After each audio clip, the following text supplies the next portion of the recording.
मैं हूँ मेहर खान आबाद और इस वक्त मैं मौजूद हूँ मौलाना फजल रहमान की रिहाइश गाह के बाहर और मेरे साथ मौजूद है शिराज अहमद शिराजी। ये पीटीआई को कवर करते हैं और मजहबी जमातों को कवर कर रहे हैं। बहुत शुक्रिया शिराजी साहब। ये बताएं कि पिछले गुज़श्ता एक माह से मौलाना फजल रहमान की रिहाइश गाह पर और पार्लियामेंट में उनसे बहुत सी मुलाकातें हो रही है और उनको इस 26वीं आईनी तरमीम के लिए मनाया जा रहा है, लेकिन अभी तक वो माने नहीं है, किसी एक बात पर इतफाक़ नहीं हो सका। क्या कहेंगे? देखिए, अभी तक आप 26वीं आईनी तरमीम की बात कर रहे हैं। अभी तक इन तमाम सियासतदानों को ही नहीं पता कि 26वीं आईनी तरमीम ज़रूरी क्यों है, इसके पीछे है कौन। मैंने उस दिन मौलाना साहब से एक क्वेश्चन भी किया कि मौलाना साहब, आखिर ज़रूरत क्या पड़ी है इस 26वीं आईनी तरमीम की, या इसके बेग पे है कौन। तो मौलाना साहब भी मुस्कुराए और थोड़े से आपने उस सवाल देखा भी होगा। तो इस वक्त अख्तर मेंगल साहब आए, उसने भी यही कहा कि मुझे भी नहीं पता कि आईनी तरमीम इस वक्त क्यों ज़रूरी है। पाकिस्तान तहरीक इंसाफ और से हम क्वेश्चन करते हैं तो वो भी नहीं, उनको नहीं पता कि आईनी तरमीम इस वक्त क्यों ज़रूरी है।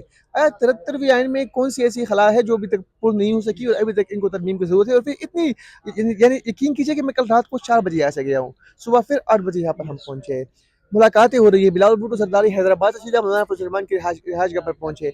सूरत हाल ये है कि इस वक्त डिप्टी प्राइम मिनिस्टर भी मौलाना के घर मौजूद है। इस वक्त पीपल्स पार्टी के चेयरमैन भी मौलाना फजल रहमान की रिहाइशगाह मौजूद है। इस वक्त इस मुल्क के वज़ीर दाखिला भी मौलाना फजल रहमान कल की 5 रिहाइशगाह पर रहनुमा मौजूद है। मौजूद थे पढ़ने के लिए। एग्जैक्टली, इससे कबल पीटीआई का वफ्द आया था, अभी दोबारा वो यहाँ पर आ रहे हैं। तो आप इस बात से अंदाज़ा लगा सकते हैं कि कितना प्रेशर है। अब ये प्रेशर कौन दे रहा है हमें भी नहीं पता, और हम बता सकते हैं यही दबाव कौन डाल रहा है हमें भी नहीं पता। लेकिन इस वक्त मुझे खुद बहैसियत सहाफ़ी या इन दो जमातों को मैं कवर कर रहा हूँ, मुझे खुद नहीं पता कि ये 26वीं आईनी तरमीम इतनी ज़रूरी क्यों है। देखिए, पाकिस्तान पीपल्स पार्टी का स्ट्रांग मौक़िफ़ था कि फ़ाइज़ ईसा ही चीफ जस्टिस ऑफ पाकिस्तान होंगे और उसके लिए वो ये सब कुछ कर रहे थे, लेकिन वो उससे स्टेप बैक कर गए। पीपल्स पार्टी का ये मौक़िफ़ था कि आईनी अदालतें हो, लेकिन स्टेप वो बैक कर उससे गए या उनको कराया गया है मौलाना ने? ज़ाहिर बात है मौलाना फजल रहमान का प्रेशर था, दबाव था। वो जो आईनी अदालतों का मामला था उससे भी वो स्टेप बैक कर गए।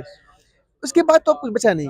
मुझे नहीं नहीं लग रहा कि यहाँ मुझे मैं कन्फ्यूज़ हूँ इस मामले पर कि क्यों इतना सब कुछ जल्दी में करना चाह रहे हैं। मुसलसल मुलाकातें, वो किसी शायर ने कहा था ना कि मुसलसल हो मुलाकातें तो दिलचस्पी नहीं रहती, ये बेतरतीब याराने बहुत रंगीन होते हैं।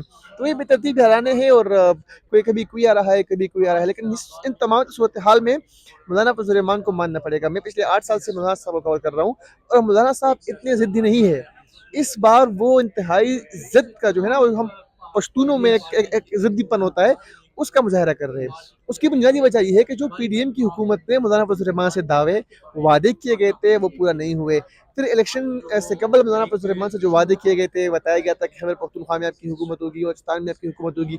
वो जो मौलाना साहब से धोखे हुए हैं ना, उसका मौलाना साहब भरपूर जो है अब बदले ले रहा है और फ़ायदे उठा रहा है। आप देखें, हुकूमती वफ़द हो, अपोजिशन जमातें हो, सब मौलाना फजल रहमान के पास जो है वो पहुँच रही होती है। और यकीन कीजिए कि सुबह बैरिस्टर गौहर असद कैसर भी मौलाना फजल रहमान के हाथ शिकायत लेने आए थे और हुकूमत का शिकायत करने आए थे हुकूमत की कि उन्होंने हमारे साथ जो वादा किया था वादा खिलाफी कर रहे हैं। तो इस बात से आप अंदाज़ा लगा सकते हैं कि इस वक्त मौलाना साहब जो है वो उनकी क्या क्या इस वक्त रेपुटेशन बन रही है, या इस वक्त उसकी जो इमेज है वो क्या है। तो मुलाकातों का सिलसिला जारी है और अभी बताया जा रहा है कि एक और जो हुकूमती आला ओहदेदार है भी मौलाना फजल रहमान से मुलाकात के लिए आएगा।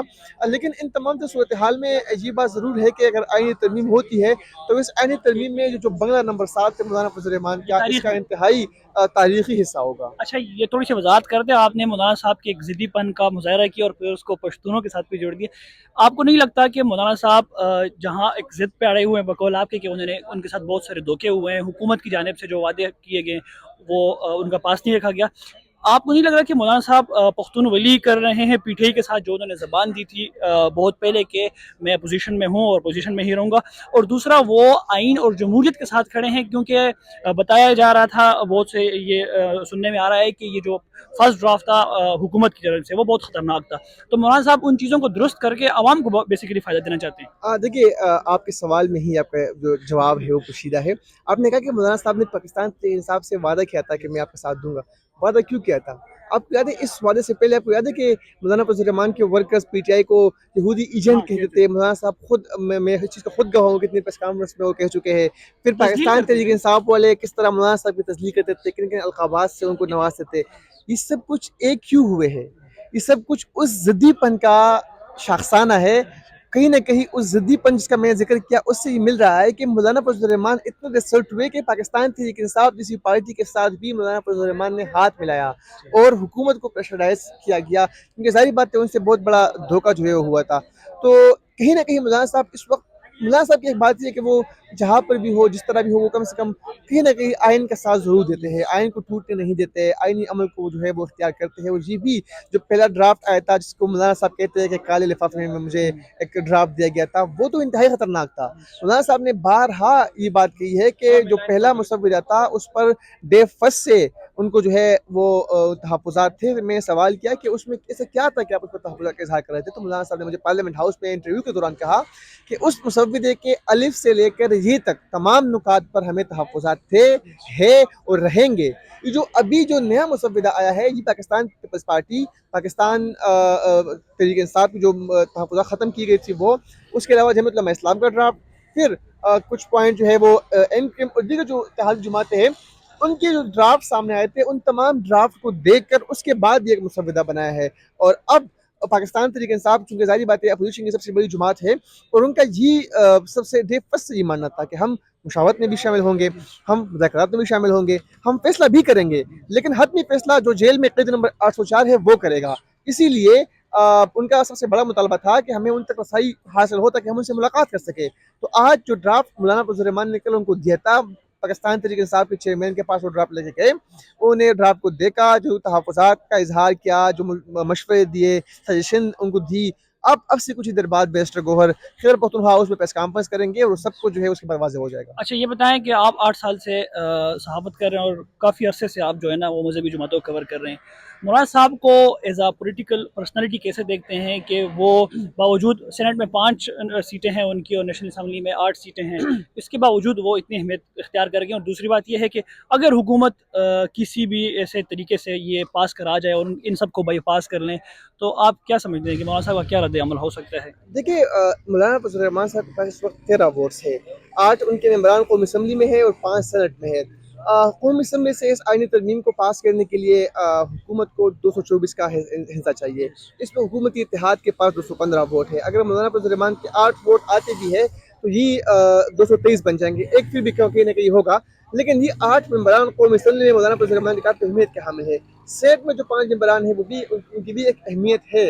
इसीलिए आप देखिए सारे मौलाना फजल रहमान के दर पर मौजूद है, सब मौलाना फजल रहमान की रिहाइश गाह पर मौजूद है, क्योंकि उनकी एक शख्सियत है, वो एक सियासतदान है, नो डाउट। चाहे उनसे सियासी इख्तलाफात की जा सकती है, उनके तर्ज अमल से इख्तलाफात की जा सकती है, उनकी सियासत से इख्तलाफात की जा सकती है, उनका जो रवैया है उससे इख्तलाफ की जा सकती है, लेकिन जो उनकी सियासत है, जिस अंदाज में वो जमहूरियत को आगे लेके चलते हैं, उससे इख्तलाफ नहीं की जा सकती। और इसलिए तमाम हुकूमती जमातें हो, अपोजिशन की जमातें हो, मौलाना फजल रहमान की रिहाइश गाह पर आती है, उनसे मशवरे भी लेती है, उनसे मुशावरत भी की जा रही होती है। और ये उस चीज़ों का एक ज़िंदा मिसाल है कि इस वक्त आप देखिए 13 सीटों के साथ मौलाना फजल रहमान ने सबको चकरा दिया है। सब जो है बारी बारी यहाँ पर आते हैं, अपनी हाजिरी लगाते हैं। मैं तो हैरान हूँ कि यार मौलाना के पास इतना बजट कहाँ से आया कि इतनी मेहमान नवाजी भी यहाँ पर हो, नाश्ते यहाँ पर हो रहे हैं, सुहराने यहाँ पर हो रहे हैं, इशाया यहाँ पर हो रहे हैं। रात को 4 बजे मैं यहाँ से गया हूँ, तो आप खुद अंदाजा लगाए कि इस महंगाई के दौर में मैं तो हैरान हूँ कि मौलाना साहब इतने खर्च कहाँ से पूरे कर रहे हैं। बहरहाल बेहतरीन मेहमान नवाजी हो रही है और लग रहा है कि आज कुछ न कुछ जो है फाइनल राउंड है। अच्छा, मौलाना साहब सबको खुश रखते हैं। पीपल्स पार्टी जब उनसे मुलाकात करके बाहर आती है वो कहती है हम एक पेज पे, नून लीग कहते हैं हम एक पेज पे,